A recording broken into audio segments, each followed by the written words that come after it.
Hello everyone, स्वागत करता हूं आप सभी का एक बार फिर से बिहार एग्जाम आर्ट्स में। प्यारे बच्चों, जितने भी 12th क्लास के बच्चे 2025 में बिहार बोर्ड का एग्जाम देने वाले हैं और जिनका सब्जेक्ट ज्योग्राफी है यानी कि भूगोल है, उनके लिए ये वीडियो काफी ज्यादा मजेदार होने वाला है, क्योंकि आज के वीडियो में हम सभी ज्योग्राफी का यानी कि भूगोल का ऐसे 50 इंपोर्टेंट ऑब्जेक्टिव क्वेश्चन को कवर करने वाले हैं, जिसमें से आप सभी को 2025 बिहार बोर्ड एग्जाम में 20 प्रश्न हर कीमत पर देखने के लिए मिलेगा। एक बात और जान लो, आप सभी को 2025 बिहार बोर्ड एग्जाम में हूबहू इसी तरह से प्रश्न पूछेगा, ये मेरा आप सभी से वादा है। बस आप सभी से यही एक रिक्वेस्ट है, आप सभी क्लास में मन लगा के पढ़ाई कर ले और सारे क्वेश्चन को अच्छे से समझ ले। तो प्यारे बच्चों, वीडियो में आगे बढ़ने से पहले एक बात और जान लो, मैं हूं आपका प्रीतम सर और आप देख रहे हैं आपका अपना चैनल बिहार एग्जाम आर्ट्स। अगर चैनल पर पहली बार आए हो तो चैनल को सब्सक्राइब कर लेना, क्योंकि इस चैनल पर आपको 12th क्लास की तैयारी बेहतरीन तरीके से करवाई जाती है। तो प्यारे बच्चों, लेट्स स्टार्ट दिस क्लास। निम्नलिखित में से कौन मानव भूगोल का उपागम नहीं है? सबसे पहला प्रश्न है, निम्नलिखित में से कौन मानव भूगोल का उपागम नहीं है? मात्रात्मक क्रांति हो जाएगा, या फिर क्षेत्रीय विभिन्नता हो जाएगा, या फिर स्थानिक संगठन, या फिर अन्वेषण और वर्णन। ठीक है, सबसे पहला प्रश्न है, निम्नलिखित में से कौन मानव भूगोल का उपागम नहीं है? ठीक है, एक का परफेक्ट आंसर ऑप्शन नंबर ए मात्रात्मक क्रांति हो जाएगा। ठीक है, निम्नलिखित में से कौन मानव भूगोल का उपागम नहीं है? मात्रात्मक क्रांति मानव भूगोल का उपागम नहीं है। ठीक है, जबकि क्षेत्रीय विभिन्नता मानव भूगोल का उपागम है और स्थानिक संगठन भी मानव भूगोल का उपागम है और अन्वेषण और वर्णन भी मानव भूगोल का उपागम है, लेकिन मात्रात्मक क्रांति मानव भूगोल का उपागम नहीं है। ठीक है, एक का परफेक्ट आंसर ऑप्शन नंबर ए। ठीक है, ध्यान से देखते जाना सारे प्रश्न को। ठीक है, क्योंकि सारे प्रश्न 2025 बिहार बोर्ड एग्जाम के लिए बहुत ज्यादा वीवीआई प्रश्न है। ठीक है, अब देखना 2 नंबर में प्रश्न है, निम्नलिखित में से कौन भारतीय कृषि की समस्या है? ठीक है, भारतीय कृषि की समस्या यानी कि हमारे प्यारे भारत देश में जो किसान लोग बसे हैं उनकी समस्या क्या क्या है इन चारों ऑप्शनों में। ठीक है, निम्नलिखित में से कौन भारतीय कृषि की समस्या है? निम्न उत्पादकता, या फिर विखंडित जोत, या फिर अनियमित मानसून, या फिर उपयुक्त सभी। ठीक है, बिल्कुल सही आंसर है ऑप्शन नंबर डी, उपयुक्त सभी हो जाएगा। ठीक है, इन चारों ऑप्शनों में, ठीक है, यानी कि इन चारों ऑप्शन में वैसे तो 3 ऑप्शन है, बिल्कुल right answer option number D होगा इस क्वेश्चन का राइट आंसर। ठीक है, तो निम्नलिखित में से कौन भारतीय कृषि की समस्या है? निम्न उत्पादकता भी हो जाएगा, विखंडित जोत भी हो जाएगा और नियमित मानसून भी हो जाएगा। ठीक है, 2 का right answer option number D हो जाएगा। ठीक है, अब देखना 3 नंबर में क्या प्रश्न है, ध्यान से देखना। प्रश्न है, भारत में वायु परिवहन सेवा की शुरुआत कब हुई? ठीक है, प्रश्न है, भारत में वायु परिवहन सेवा की शुरुआत कब हुई? 3 का perfect answer option number B 1911 ईस्वी को। ठीक है, याद हो आप सभी को, भारत में, ठीक है, हमारे प्यारे भारत देश में वायु परिवहन जिसे हम सभी प्लेन और हवाई जहाज और क्या बोलते हैं उसको, हेलीकॉप्टर। ठीक है, भारत में वायु परिवहन सेवा की शुरुआत 1911 ईस्वी में हुई थी। ठीक है, अब देखना 4 नंबर में क्या प्रश्न है, ध्यान से देखना। प्रश्न है, बोकारो इस्पात केंद्र है, क्या है? बोकारो इस्पात केंद्र है, कौन से क्षेत्र में? बोकारो इस्पात केंद्र मिश्रित क्षेत्र में है, या फिर निजी क्षेत्र में, या फिर सार्वजनिक क्षेत्र में, या फिर इनमें से कोई भी नहीं। ठीक है, ध्यान से देखना, बोकारो इस्पात केंद्र है। ठीक है, 4 का right answer option number C सार्वजनिक क्षेत्र में। ठीक है, 4 का राइट आंसर क्या होगा? 4 का right answer option number C सार्वजनिक क्षेत्र में। ठीक है, बोकारो इस्पात केंद्र कहां पर है, मतलब किस क्षेत्र में है? सार्वजनिक क्षेत्र में है। ठीक है, याद हो गया। अब देखना 5 नंबर में क्या प्रश्न है, ध्यान से देखना। प्रश्न है, तूतीकोरिन पतन स्थित है। ठीक है, प्रश्न क्या है याद रखना। ठीक है, मैं आप सभी को फिर से बता देता हूं, सारे प्रश्न 2025 बिहार बोर्ड एग्जाम के लिए बहुत ज्यादा इंपॉर्टेंट प्रश्न है। ठीक है, मैं आप सभी को हाथ जोड़ के बोलता हूं, आप सभी कॉपी में नोट करते जाओ या फिर वीडियो को दोबारा अप्लाई करके देखना। ठीक है, लेकिन सारे क्वेश्चन को याद करके जाना क्लास में। आप सभी मुझसे वादा करो कमेंट बॉक्स में लिख करके, सर हम सभी सारे क्वेश्चन को याद करके जाएंगे, या फिर मुझे सारे क्वेश्चन याद है। ठीक है, अगर आप सभी को सारा प्रश्न याद है तो आप सभी रिविजन करो क्लास में। ठीक है, तूतीकोरिन पतन स्थित है केरल में, या फिर तमिलनाडु में, या फिर उड़ीसा में, या फिर कर्नाटक में। ठीक है, आप सब मुझे कमेंट बॉक्स में लिख के बता दो तूतीकोरिन पतन स्थित है, कहां पर स्थित है। ठीक है, 5 का perfect answer option number B Tamil Nadu में। ठीक है, क्या दो आप सभी को, तूतीकोरिन पतन कहां पर स्थित है? तमिलनाडु में स्थित है। ठीक है, 5 का right answer option number B Tamil Nadu हो जाएगा। ठीक है, अब देखना 6 नंबर में क्या प्रश्न है। 6 नंबर में प्रश्न है, भारत एक सदस्य है। प्रश्न है, भारत एक सदस्य है साप्टा का, या फिर आसियाना का, या फिर ओपेक का, या फिर इनमें से कोई भी नहीं। ठीक है, ध्यान से देखो, भारत एक सदस्य है। ठीक है, थोड़ा सा ऊपर कर देता हूं, 1 मिनट। भारत एक सदस्य है, क्या हो जाएगा इसका राइट आंसर? 6 का बिल्कुल perfect answer option number B आसियाना का। ठीक है, भारत किसका सदस्य है? भारत आसियाना का सदस्य है। ठीक है, ना कि साप्टा का, ना कि ओपेक का। ठीक है, ना कि ओपेक का, ना कि साप्टा का, आसियाना का सदस्य है हमारे प्यारे भारत। ठीक है, 6 का right answer option number B हो जाएगा। ठीक है, अब देखना 7 नंबर में क्या प्रश्न है, ध्यान से देखना। प्रश्न है पर्वतीय प्रदेश में, ठीक है, पर्वतीय प्रदेशों में किस प्रतिरूप का अधिवास पाया जाता है। ध्यान से देखो, क्योंकि सारे प्रश्न क्या है 2025 के लिए इंपॉर्टेंट प्रश्न है, ठीक है। पर्वतीय प्रदेशों में किस प्रतिरूप का अधिवास पाया जाता है, ठीक है। 7 का right answer option number B सीधी नुमा हो जाएगा, ठीक है। पर्वतीय, सिंपल सी बात है, क्वेश्चन से ही पता चलता है, ठीक है। इसीलिए मैं आप सभी को बोलता हूं पहले प्रश्न को ध्यान से समझा करो, ठीक है। पहले प्रश्न को ध्यान से देखा करो, चाहे सब्जेक्टिव क्वेश्चन हो चाहे ऑब्जेक्टिव क्वेश्चन हो, ठीक है।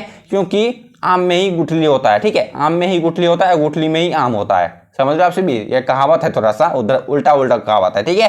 पर्वतीय प्रदेशों में, पर्वतीय मतलब पहाड़, ठीक है, पहाड़ मतलब सीधी नुमा, ठीक है। आज जो भी व्यक्ति पहाड़ पे चढ़े होंगे वो देखते होंगे अधिकतर वहां पर सीधी नुमा होता है, ठीक है, मतलब सीधा होता है, यहाँ वहां पर समतल जमीन नहीं होता है, ठीक है। सीधी नुमा होता है मतलब ऊपर से नीचे, ऊपर नीचे से ऊपर होता है, ठीक है। पर्वतीय प्रदेशों में किस प्रतिरूप का अधिवास पाया जाता है, सीधी नुमा, ठीक है। सिंपल सी बात है, 7 का right answer option number B हो जाएगा, ठीक है। याद हो आप सभी को। अब देखना 8 नंबर में क्या प्रश्न है, ठीक है।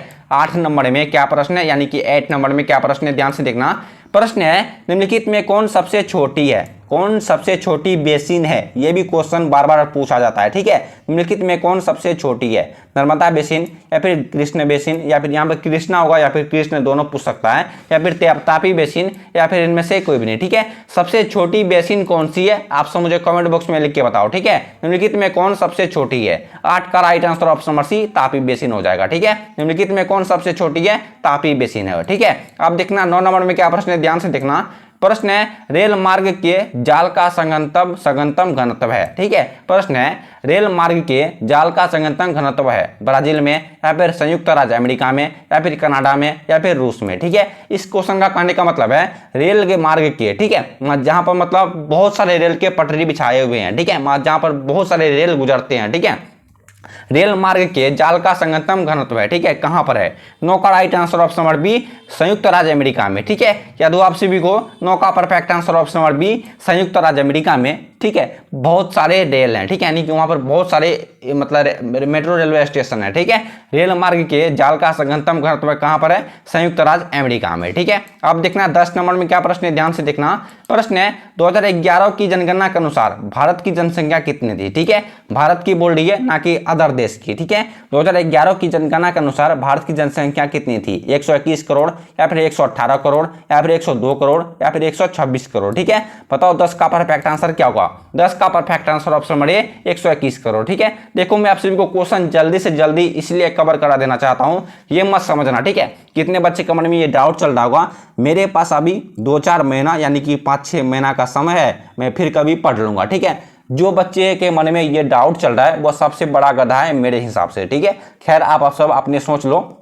जितने बच्चे सोच रहे हो मेरे पास बहुत ज़्यादा समय है, मैं फिर कभी पढ़ लूँगा, ये मत सोचो, बिल्कुल भी मत सोचो मेरे पास बहुत ज़्यादा समय है, मैं फिर कभी पढ़ लूँगा, शाम में पढ़ लूँगा, सुबह में पढ़ लूँगा, ठीक है। जो कल करना है उसको आज करो, जो अब करना है उसको तुरंत कर लो, ठीक है। समझ आपसे भी बात। सारे क्वेश्चन को ध्यान से देखते जाओ, ठीक है। 2011 की जनगणना के अनुसार भारत की जनसंख्या कितनी थी, 10 का राइट आंसर ऑप्शन हमारे 121 करोड़ हो जाएगा, ठीक है। अब बढ़ते हैं हम सभी 11 नंबर की क्वेश्चन करो, ठीक है। ध्यान से देखना। निम्नलिखित में, ठीक है, निम्नलिखित में किसे कर्तन धन कृषि भी कहते हैं, ठीक है। प्रश्न है निम्नलिखित में किसे कर्तन धन कृषि भी कहते हैं, सघन निर्वहन कृषि को, या फिर आदिम निर्वहन कृषि को, या फिर विस्तृत वाणिज्यिक अनाज कृषि को, या फिर मिश्रित कृषि को, ठीक है। आप सब मुझे कमेंट बॉक्स में लिख के बताओ हम निम्नलिखित में से किसे कर्तन धन कृषि भी कहते हैं, ठीक है। 11 का राइट आंसर क्या होगा, 11 का right answer option number B आदिम निर्वहन कृषि को हम सभी कर्तन धन कृषि भी कहते हैं, ठीक है। कर्तन धन कृषि किसे कहते हैं हम सभी, आदिम निर्वहन कृषि को हम सभी कर्तन धन कृषि भी कहते हैं, ठीक है। अब देखना 12 नंबर में क्या प्रश्न है, ध्यान से देखना। प्रश्न है फूलों की कृषि कहलाती है, ठीक है। प्रश्न है फूलों की कृषि कहलाती है मिश्रित कृषि, या फिर रोपण कृषि, या फिर पुष्पोत्पादन। बिल्कुल perfect answer option number C पुष्पोत्पादन हो जाएगा, ठीक है। फूलों की कृषि को हम सभी क्या कहते हैं, फूलों की कृषि को पुष्पोत्पादन कहा जाता है, ठीक है। याद हुआ। अब देखना 13 नंबर में क्या प्रश्न है, ध्यान से देखो, ठीक है। ध्यान से देखो सारे प्रश्न को। निम्नलिखित में कौन रोपण फसल है, ये इन चारों ऑप्शनों में कौन रोपण फसल है, मक्का, गेहूं, चाय, या फिर राई, ठीक है। 13 का राइट आंसर क्या होगा? 13 का right answer option number B गेहूं हो जाएगा। ठीक है, 13 का perfect answer option number B गेहूं। ठीक है, गेहूं इनमें से रोपण फसल है। ठीक है, अब देखना 14 नंबर में क्या प्रश्न है, ध्यान से देखना।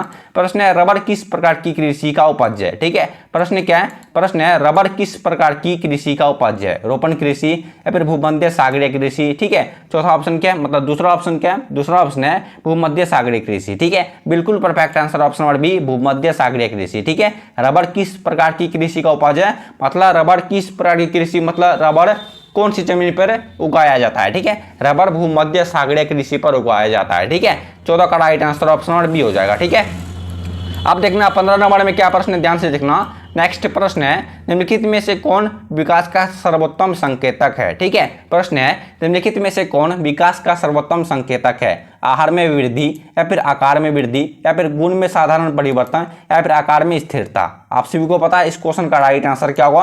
निम्नलिखित में से कौन विकास का सर्वोत्तम संकेतक है? ठीक है, 15 का perfect answer option number B आकार में वृद्धि। ठीक है, आकार में वृद्धित। ठीक है, option number B right answer है, आकार में वृद्धित हो जाएगा या फिर आकार में वृद्धि। ठीक है, निम्नलिखित में से कौन विकास का सर्वोत्तम संकेतक है? Option number be perfect answer है, आकार में वृद्धि। ठीक है, देखो मैं ज्यादा एक्सप्लेन करके पढ़ाऊंगा तो वीडियो का लेंथ काफी लंबा हो जाएगा। ठीक है, आप इसी का रीजन है मैं आप सभी को ऑब्जेक्टिव क्वेश्चन ज्यादा एक्सप्लेन करके नहीं बताता हूं, सब्जेक्टिव क्वेश्चन को बहुत ज्यादा एक्सप्लेन करके बताता हूं। ठीक है, 16 नंबर में प्रश्न है निम्नलिखित देशों में किसका लिंगानुपात विश्व में सर्वाधिक है? ठीक है, इन चारों ऑप्शनों में, ठीक है, ये चारों देश हैं, इसमें से कौन सा देश का लिंगानुपात विश्व में सर्वाधिक है?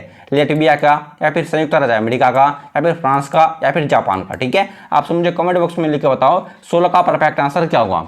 16 का राइट आंसर ऑप्शन नंबर ए लेटविया का हो जाएगा। ठीक है, 16 का राइट आंसर ऑप्शन नंबर ए लेटविया। ठीक है, इन चारों ऑप्शनों में लेटविया का लिंगानुपात विश्व में सर्वाधिक है। ठीक है, 16 का right answer option number A हो जाएगा। ठीक है, आप देखना नेक्स्ट क्या प्रश्न है, एक मिनट प्रश्न है लिखित। ठीक है, यहाँ पर निम्नलिखित होता है, यहाँ पर लिखित लिखा गया। ठीक है, निम्नलिखित में से कौन विरल जनसंख्या वाला क्षेत्र है? ठीक है, प्रश्न है निम्नलिखित में से कौन विरल जनसंख्या वाला क्षेत्र है? पश्चिमी यूरोप या फिर दक्षिणी पूर्व एशिया या फिर पश्चिमी ऑस्ट्रेलिया या फिर उत्तर पूर्व संयुक्त राज्य अमेरिका? ठीक है, बताओ 17 का राइट आंसर क्या होगा?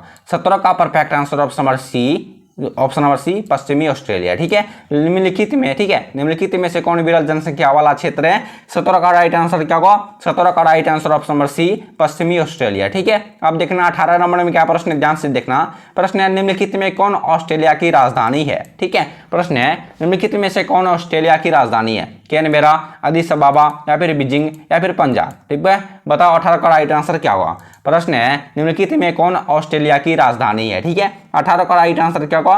18 का राइट आंसर ऑप्शन नंबर ए कैनबेरा। ठीक है, 2 क्लास के बच्चे को भी इस क्वेश्चन का राइट आंसर मालूम है। ठीक है, ऑस्ट्रेलिया, एक मिनट, ऑस्ट्रेलिया की राजधानी कैनबेरा हो जाएगा। ठीक है, अब देखना 19 नंबर में क्या प्रश्न है, ध्यान से देखना। प्रश्न है खट्टे फलों की कृषि संबंधित है। ठीक है, खट्टे फलों की कृषि संबंधित है कौन से कृषि से? मिश्रित कृषि से या फिर रोपण कृषि से या फिर भूमध्य सागरीय कृषि से या फिर सहकारी कृषि से? ठीक है, बताओ 19 का परफेक्ट आंसर क्या होगा? 19 का right answer option number C भूमध्य सागरीय कृषि से। ठीक है, खट्टे फलों की कृषि कहां पर अधिक होती है? भूमध्य सागरों पर। ठीक है, खट्टे फलों की कृषि संबंधित है भूमध्य सागरीय कृषि से। ठीक है, ये क्वेश्चन 2009 से लेकर के 2024 तक में हर एक बार पूछा है। ठीक है, आप सभी क्वेश्चन पे उल्टा के देखना, 2009 से लेकर के 2024 तक में हर एक बार ये क्वेश्चन पूछा है, चाहे टेस्ट एग्जाम हो चाहे फाइनल एग्जाम हो। ठीक है, अब देखना 20 नंबर में प्रश्न है निम्नलिखित खनिजों में किसको भूरा हीरा कहा जाता है? ठीक है, प्रश्न क्या है? प्रश्न है 20 नंबर में, एक मिनट, 20 नंबर में क्या प्रश्न है? प्रश्न है निम्नलिखित खनिजों में किसको भूरा हीरा कहा जाता है? लोह अयस्क या फिर अब्रक या फिर मैग्नीज या फिर लिग्नाइट? ठीक है, बताओ 20 का परफेक्ट आंसर क्या होगा? 20 का राइट आंसर क्या होगा? 20 का right answer option number D lignite को भूरा हीरा कहा जाता है। ठीक है, निम्नलिखित खनिजों में किसको भूरा हीरा कहा जाता है? लिग्नाइट को कहा जाता है। ठीक है, अब देखना 21 नंबर में क्या प्रश्न है, ध्यान से देखना। 21 नंबर में प्रश्न है उत्तर भारत में सिंचाई का मुख्य स्रोत क्या है? ठीक है, 21 नंबर में क्या प्रश्न है, पहले प्रश्न को समझो। ठीक है, उत्तर भारत में सिंचाई का मुख्य स्रोत क्या है? ऑप्शन नंबर राइट आंसर है नहर। ठीक है, उत्तर भारत में सिंचाई का मुख्य स्रोत नहर हो जाएगा। ठीक है, ये भी क्वेश्चन 2009 से लेकर के 2024 तक में हर एक बार पूछता है। ठीक है, उत्तर भारत में सिंचाई का मुख्य स्रोत नहर है। ठीक है, अब देखना 22 नंबर में प्रश्न है उच्च परिणाम और स्तर वाले अन्वेषण से संबंधित क्रियाकलापों को क्या कहा जाता है। ठीक है, ध्यान से देखो, उच्च परिणाम और स्तर वाले अन्वेषण से संबंधित क्रियाकलापों को क्या कहा जाता है। द्वितीय क्रियाकलाप या फिर पंचम क्रियाकलाप या फिर चतुर्थ क्रियाकलाप या फिर इनमें से कोई भी नहीं। ठीक है, प्रश्न 22 नंबर में उच्च परिणाम और स्तर वाले अन्वेषण से संबंधित क्रियाकलापों को क्या कहा जाता है। ठीक है, 22 का राइट आंसर क्या होगा, 22 का perfect answer option number B पंचम क्रियाकलाप। ठीक है, 22 का right answer option number B पंचम क्रियाकलाप हो जाएगा। ठीक है, मैं थोड़ा सा तोतला जाता हूं। ठीक है, मैं बोलते बोलते थोड़ा सा तोतला जाता हूं, उससे आपसे भी बुरा मत मानना। ठीक है, मेरा थोड़ा सा तोतलाना जरूरी है। ठीक है, क्योंकि मैं ज्यादा फास्ट में बोलता हूं ना, तो मेरा आवाज थोड़ा सा तोतलापन निकलता है। ठीक है, खैर आप सभी मेरी आवाज से छोड़ो, आप सभी को सारे क्वेश्चन याद करके जाना है। ठीक है, सारे क्वेश्चन को याद करके जाना है, यही क्लास में ही याद करके जाना है। और आप सभी अपने प्यारे हाथों से अपने दोस्तों के पास फटाफट शेयर कर दो। ठीक है, अपने दोस्तों के पास जल्दी से जल्दी शेयर कर दो ताकि उनका भी कुछ फायदा हो सके। ठीक है, प्रश्न 23 नंबर में सिंचित क्षेत्र में मृदा निम्नीकरण का मुख्य कारण क्या है। प्रश्न है सिंचित क्षेत्र में, ठीक है, सिंचित क्षेत्र में मृदा निम्नीकरण का मुख्य कारण क्या है। अवनालिका अपर्दन या फिर मृदा लवणता या फिर वायु अपर्दन या फिर सिल्ट का जमाव। ठीक है, यानी कि सीमेंट का जमाव। प्रश्न ध्यान से देखो, सिंचित क्षेत्र में मृदा निम्नीकरण का मुख्य कारण क्या हो सकता है। आप सभी को पता है इस क्वेश्चन का परफेक्ट आंसर क्या होगा, 23 का राइट आंसर क्या होगा, 23 का perfect answer option number B मृदा लवणता। ठीक है, 23 का राइट आंसर क्या होगा, 23 का perfect answer option number B मृदा लवणता हो जाएगा। ठीक है, सिंचित क्षेत्र में, ठीक है, सिंचित क्षेत्र में मृदा निम्नीकरण का मुख्य कारण मृदा लवणता हो जाएगा। ठीक है, अब देखना 24 नंबर में क्या प्रश्न, ध्यान से देखना। प्रश्न 24 नंबर में, एक मिनट, प्रश्न है निम्नलिखित राज्यों में किसका, ठीक है, निम्नलिखित राज्यों में किसका 0 से 6 आयु वर्ग में लिंगानुपात न्यूनतम है। ठीक है, यहाँ देखो थोड़ा सा क्वेश्चन कट रहा है। ठीक है, थोड़ा सा ऊपर करता हूँ, दिखाई देगा। प्रश्न है 24 नंबर में निम्नलिखित राज्यों में किसका 0 से 6 आयु वर्ग में लिंगानुपात न्यूनतम है। हरियाणा का या फिर पंजाब का या फिर बिहार का या फिर उत्तर प्रदेश का। ठीक है, बताओ 24 का परफेक्ट आंसर क्या होगा। पहले प्रश्न को समझो, निम्नलिखित राज्यों में किसका 0 से, ठीक है, 0 से 6 आयु वर्ग में लिंगानुपात न्यूनतम है। ठीक है, 24 का राइट आंसर क्या होगा, 24 का perfect answer option number Haryana का। ठीक है, 24 का perfect answer option number Haryana का हो जाएगा। ठीक है, अब देखना 25 यानी कि 25 नंबर में क्या प्रश्न है। प्रश्न है 25 नंबर में निम्नलिखित में से कौन भारत में पुरुष प्रवास का मुख्य कारण है। ठीक है, प्रश्न है निम्नलिखित में से कौन भारत में पुरुष प्रवास का मुख्य कारण है। विवाह, बेरोजगार या फिर व्यवसाय या फिर काम और रोजगार। ठीक है, बिल्कुल perfect answer option number D काम और रोजगार हो जाएगा। ठीक है, निम्नलिखित में से कौन भारत में पुरुष प्रवास का मुख्य कारण है, काम और रोजगार। ठीक है, हर एक घर में आप सभी देखते होंगे, जब तक काम नहीं करोगे लड़का लोग खास करके खाने के लिए नहीं मिलेगा आगे चल के। ठीक है, भारत में पूर्ण जनगणना पहली बार कब हुई थी। ठीक है, भारत में पूर्ण जनगणना पहली बार कब हुई थी, 1887 को या फिर 1881 को या फिर 1882 को या फिर 1883 को। ठीक है, मुझे कमेंट बॉक्स में लिख के बताओ भारत में पूर्ण जनगणना पहली बार कब हुई थी। ठीक है, मैं थोड़ा सा वेट करता हूँ, आप सभी बताओ, मैं थोड़ा सा पानी पी लेता हूँ तब तक। ठीक है, भारत में पूर्ण जनगणना पहली बार कब हुई थी, 26 का राइट आंसर क्या होगा, बताओ आप सभी। मैं थोड़ा सा पानी पीता हूँ। ठीक है, बताओ जल्दी जल्दी, भारत में पूर्ण जनगणना पहली बार कब हुई थी। ठीक है, बताओ जल्दी जल्दी, 26 का राइट आंसर क्या हुआ, 26 का perfect answer option number B 1881 को। ठीक है, आप सभी को याद हुआ भारत में पूर्ण जनगणना पहली बार 1881 ईस्वी को हुई थी। ठीक है, अब बढ़ते हैं सभी 27 नंबर की क्वेश्चन करो। ठीक है, ध्यान से देखना, उत्तर अटलांटिक मार्ग किनको किनसे जोड़ता है। ये भी क्वेश्चन, ठीक है, ये भी क्वेश्चन 2009 से लेकर के 2024 तक में करीब 10 बार पूछ लिया होगा। ठीक है, उत्तर अटलांटिक मार्ग किनको किनसे जोड़ता है। ठीक है, 27 का परफेक्ट आंसर क्या होगा, 27 का right answer option number A Uttar America को यूरोप से। ठीक है, याद हो आप सभी को, उत्तर अटलांटिक मार्ग किनको किन से जोड़ता है, उत्तर अटलांटिक मार्ग उत्तरी अमेरिका को यूरोप से जोड़ देता है। ठीक है, आप देखना 28 नंबर में क्या प्रश्न है, ध्यान से देखना। प्रश्न है निम्नलिखित में कौन व्यावसायिक नगर है। ठीक है, निम्नलिखित में से कौन व्यावसायिक नगर है, जेरूसलम, बीजिंग या फिर एस्टर्डम या एम्स्टर्डम। ठीक है, एम्स्टर्डम, और चौथा ऑप्शन है चीन। ठीक है, प्रश्न ध्यान से देखो, ये तीसरा ऑप्शन थोड़ा सा घिचिक ऑप्शन है। ठीक है, निम्नलिखित में से कौन व्यावसायिक नगर है। ठीक है, व्यावसायिक मतलब बहुत ज्यादा, वहां पर अधिकतर व्यक्ति मतलब क्या बोलते हैं, अधिकतर व्यक्ति बिजनेसमैन है। ठीक है, निम्नलिखित में से कौन व्यावसायिक नगर है। ठीक है, बताओ 28 का राइट आंसर क्या होगा, 28 का परफेक्ट आंसर क्या होगा, 28 का right answer option number C Amsterdam. ठीक है, option number C right answer है एम्स्टर्डम। ठीक है, 28 का right answer option number C Amsterdam. ठीक है, जितने बच्चे को समझ में नहीं आया मुझे कमेंट बॉक्स में लिख के बता दो या फिर इंस्टाग्राम पे बोल देना। ठीक है, इंस्टाग्राम का लिंक डिस्क्रिप्शन बॉक्स में डाला हुआ है। और एक बात जान लो, ठीक है, याद आया, इंस्टाग्राम से याद आया, आप सब मुझे टेलीग्राम, ठीक है, बिहार एग्जाम आर्ट्स चैनल के टेलीग्राम चैनल को भी ज्वाइन जरूर कर लेना, ठीक है, क्योंकि आप सभी को टेलीग्राम पे हर एक अपडेट मिलेगा, मैं क्या बोल रहा हूँ क्या नहीं बोल रहा हूँ, ठीक है, कब छुट्टी रहता है, आप सभी को नोट्स कहाँ पर मिलेगा, आप सभी को ये सारी बातें टेलीग्राम पे बताई जाती है, ठीक है। और आप सभी को 12th क्लास आर्ट्स से रिलेटेड किसी भी सब्जेक्ट या क्वेश्चन पूछना हो तो आप सब मुझे इंस्टाग्राम पे पूछ सकते हो, ठीक है, बिना फॉलो किए हुए आप सभी को रिप्लाई नहीं मिलेगा, उसके लिए आप सभी को पहले फॉलो पेज को पहले फॉलो कर लेना होगा, ठीक है, आप सभी पहले पेज को फॉलो कर लीजिएगा, उसके बाद आप सभी क्वेश्चन पूछ लेना, ठीक है, जो भी क्वेश्चन का आप सभी को रिप्लाई नहीं मिलेगा तो आप सब मुझे कमेंट बॉक्स में आके बता देना, ठीक है। निम्नलिखित में से कौन वेबसाइट नगर है, एस्ट्रोड्रम, ठीक है, 28 का right answer option number C, ठीक है। अब देखना 29 नंबर में क्या प्रश्न है, ध्यान से देखना, प्रश्न है झील के चारों ओर बसा गांव किस प्रतीक रूप में आएगा, ठीक है, प्रश्न है झील के चारों ओर, ठीक है, मतलब नदी और के चारों ओर बसा गांव किस प्रतीक रूप में आएगा, आयताकार, वृत्ताकार, सीढ़ीनुमा या फिर तारा प्रतीक रूप, ठीक है। बताओ 29 का परफेक्ट आंसर क्या होगा, 29 का perfect answer option number B वृत्ताकार, ठीक है, मतलब गोलाकार, ठीक है, झील के चारों, ठीक, सिंपल सी बात है, जिसे हम सभी गांव समाज में पोखर बोलते हैं, ठीक है, पोखर के चारों ओर बसा गांव किस प्रतीक रूप में आएगा, वृत्ताकार, ठीक है, मतलब वृत्त मतलब गोलाकार, ठीक है, 29 का राइट आंसर ऑप्शन बी हो जाएगा, ठीक है। आप देखना 30 यानी कि 30 नंबर में क्या प्रश्न है, ध्यान से देखना, प्रश्न है, एक मिनट, प्रश्न है विश्व के प्रमुख समुद्री पतन है, ठीक है, प्रश्न है विश्व के प्रमुख समुद्री पतन है, नौसेना पतन, तेल पतन या फिर विस्तृत पतन या फिर औद्योगिक पतन, ठीक है। बताओ मेरे शेर व शेरनियों 30 का राइट आंसर क्या होगा, प्रश्न है, पहले प्रश्न को समझो, विश्व के, ठीक है, पूरे विश्व के प्रमुख समुद्री पतन जो बहुत ज्यादा फेमस है समुद्री पतन, ठीक है, 30 का right answer option number C विस्तृत पतन हो जाएगा, ठीक है, 30 का perfect answer option number C विस्तृत पतन विश्व के प्रमुख समुद्री पतन है, ठीक है। अब देखना 31 नंबर में क्या प्रश्न है, ध्यान से देखना, प्रश्न है निम्नलिखित में कौन द्वितीय क्रियाकलाप नहीं है, यहाँ पर नहीं है ये बोल रहा है, यहाँ पर है ये नहीं बोल रहा है, यहाँ पर नहीं है, ठीक है, निम्नलिखित में से कौन द्वितीय क्रियाकलाप नहीं है, ठीक है, इसीलिए बोलता हूं पहले क्वेश्चन को समझा करो, इसलिए बोलता हूं पहले क्वेश्चन को समझा करो, उसके बाद रिप्लाई किया करो, ठीक है, बिना जाने माने मुंह खोल देते हो, कहीं पर तमेचा खा लेते हो, ठीक है। निम्नलिखित में से कौन द्वितीय क्रियाकलाप नहीं है, मछली पकड़ना, वस्त्र निर्माण या फिर लोक प्रगलन या फिर टोकरी बनाना, ठीक है।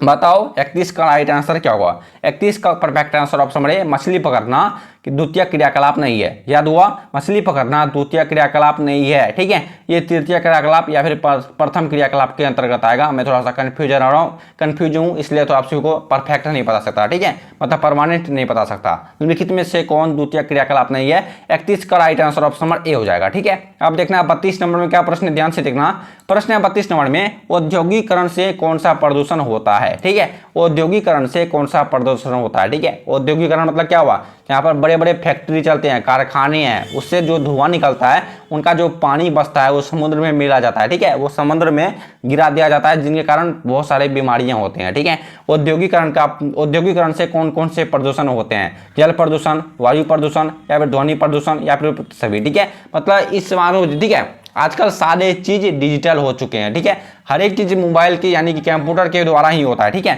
32 का perfect answer option number D उपयुक्त सभी हो जाएगा, ठीक है। औद्योगिकरण से कौन कौन सा प्रदूषण होता है, औद्योगिकरण से जल प्रदूषण भी होता है, वायु प्रदूषण भी होता है और ध्वनि प्रदूषण भी होता है, ठीक है। 32 का right answer option number D हो जाएगा, ठीक है। अब देखना 33 नंबर में क्या प्रश्न है, प्रश्न है, एक मिनट थोड़ा सा ऊपर कर देता हूँ, ठीक है। प्रश्न है 33 नंबर में जनसंख्या वितरण को प्रभावित करने वाले सबसे महत्वपूर्ण कारक, ठीक है, प्रश्न है जनसंख्या वितरण को प्रभावित करने वाले सबसे महत्वपूर्ण कारक, स्थलाकृति या फिर मिट्टी या फिर जलवायु या फिर प्राकृतिक वनस्पति, ठीक है। आप सभी को पता है 33 का राइट आंसर क्या होगा, निम्नलिखित एक मिनट जनसंख्या वितरण को प्रभावित करने वाले सबसे महत्वपूर्ण कारक, ठीक है, सबसे महत्वपूर्ण बोला जा रहा है, ठीक है, सबसे महत्वपूर्ण कारक बोला जा रहा है, ठीक है। जनसंख्या वितरण को प्रभावित करने वाले सबसे महत्वपूर्ण कारक कौन सा है, ठीक है। 33 का right answer option number C जलवायु हो जाएगा, ठीक है। 33 का perfect answer option number C जलवायु, ठीक है। अब देखना 34 नंबर में क्या प्रश्न है, ध्यान से देखना, प्रश्न है निम्नलिखित राज्यों में कौन गोंडवाना कोयला के लिए प्रसिद्ध है, ठीक है। मैं थोड़ा सा बोला ना आप सभी को, मैं थोड़ा सा तोतला जाता हूं, आप सभी क्वेश्चन को ध्यान से देखो, ठीक है, मैं थोड़ा सा तोतला जाता हूं, आप सभी को उनसे कुछ लेना देना नहीं है, आप सभी क्वेश्चन को ध्यान से देखते जाओ और सारे प्रश्न को याद करते जाओ, अपने कॉपी में नोट करते जाओ, ठीक है, और मैं जो बोल रहा हूँ उसको फॉलो करते जाओ, ठीक है। निम्नलिखित में से कौन, ठीक है, निम्नलिखित राज्यों में कौन गोंडवाना कोयला के लिए प्रसिद्ध है? 34 का राइट आंसर क्या होगा? हाँ, एक बात याद रखना, मैं आप सभी को वही क्वेश्चन प्रोवाइडेड करूंगा, ठीक है। मुझे समय लगता है, मैं एक दिन के बाद आप सभी को सब यानी कि लॉन्ग क्वेश्चन, लॉन्ग वीडियो लेके आता हूँ, ठीक है। वैसे आप सभी को एक दिन शॉर्ट वीडियो, एक दिन लॉन्ग वीडियो आप सभी को प्रोवाइडेड मिलेगा इस चैनल पर, ठीक है। लेकिन आप सभी का जिस टाइम एग्जाम करीब आ जाएगा, 2-3 महीना आप सभी का एग्जाम का बच जाएगा, मैं आप सभी को पर डे 2 वीडियो अपलोड करके दूंगा, ठीक है। अब मैं आप सभी को पर डे 2 वीडियो आप सभी को प्रोवाइडेड करूंगा, ठीक है। निम्नलिखित राज्यों में कौन गोंडवाना कोयला के लिए प्रसिद्ध है? 34 का राइट आंसर क्या होगा? चलो देखते हैं, ठीक है। तीसरा ऑप्शन, ठीक है, तीसरा ऑप्शन है तमिलनाडु, चौथा ऑप्शन है झारखंड, ठीक है। पहले प्रश्न को देख लो एक बार। 34 नंबर में क्या प्रश्न था? प्रश्न था निम्नलिखित राज्यों में कौन गोंडवाना कोयला के लिए प्रसिद्ध है, ठीक है। निम्नलिखित राज्यों में कौन गोंडवाना कोयला के लिए प्रसिद्ध है, ठीक है। 34 का right answer option number D Jharkhand हो जाएगा, ठीक है। जितने बच्चे नहीं समझे एक बार वीडियो को थोड़ा सा पीछे करके देख लेना, ठीक है। 35 नंबर में प्रश्न ध्यान से देखना। 35 नंबर में प्रश्न है बाबा बुदन पहाड़ी कहां पर स्थित है, ठीक है। प्रश्न है बाबा बुदन पहाड़ी कहां पर स्थित है? कर्नाटक में, उड़ीसा में, या फिर उत्तर प्रदेश में, या फिर मध्य प्रदेश में, ठीक है। बताओ 35 का परफेक्ट आंसर क्या होगा? 35 का राइट आंसर क्या होगा? 35 का राइट आंसर ऑप्शन नंबर ए, ठीक है। 35 का राइट आंसर ऑप्शन नंबर ए कर्नाटक में, ठीक है। बाबा बुदन पहाड़ी कहां पर है? बाबा बुदन पहाड़ी कर्नाटक में स्थित है, याद हुआ। अब देखना 36 नंबर में क्या प्रश्न है। प्रश्न है सबसे महत्वपूर्ण जूट उत्पादक क्षेत्र है, ठीक है। प्रश्न है सबसे महत्वपूर्ण जूट उत्पादक क्षेत्र है Ganga delta, Krishna delta, Godavari delta. ये प्रश्न दोबारा इसी वीडियो में आ चुका है, ठीक है। ये प्रश्न जो 36 नंबर में प्रश्न है, ये प्रश्न दोबारा इसी वीडियो में चल चुका है, ठीक है। और चौथा ऑप्शन है इनमें से कोई भी नहीं, ठीक है।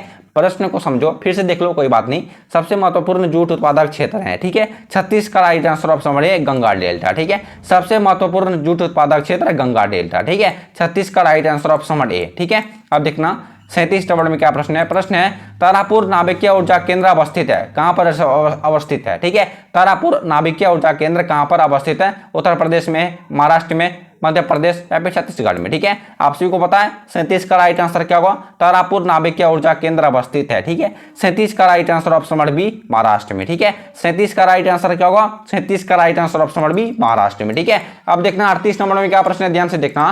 प्रश्न है 38 नंबर में भारत में हरित क्रांति शुरू हुई थी, कब शुरू हुई थी भारत में हरित क्रांति? आप सभी को कमेंट बॉक्स में लिख के बताना है या फिर इंस्टाग्राम पे बताना है, ठीक है। भारत में हरित क्रांति शुरू हुई थी, ठीक है। आप सभी को इंस्टाग्राम पे हर एक दिन शॉर्ट वीडियो देखने के लिए मिलेगा, हिंदी, हिस्ट्री, ज्योग्राफी, हर एक सब्जेक्ट से आप सभी को VBI क्वेश्चन, आप सभी को शॉर्ट वीडियो देखने के लिए मिलेगा इंस्टाग्राम पे, ठीक है। 38 नंबर में प्रश्न है भारत में हरित क्रांति शुरू हुई थी।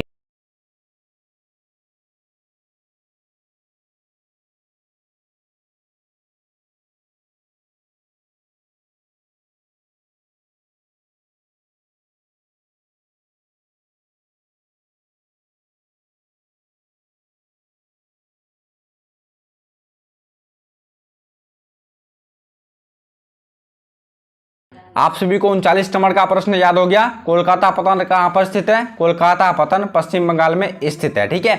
39 का right answer option number C, ठीक है। अब देखना 40 नंबर में क्या प्रश्न है, ध्यान से देखना। 50 या फिर 45 क्वेश्चन को हम सभी कवर करेंगे, ठीक है।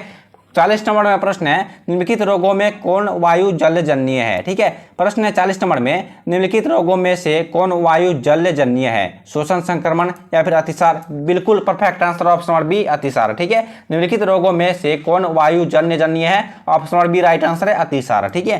निम्नलिखित रोगों में से कौन वायु जलजन्य है? Option number B right answer है अतिसार, ठीक है। अब देखना 41 नंबर में क्या प्रश्न, ध्यान से देखना।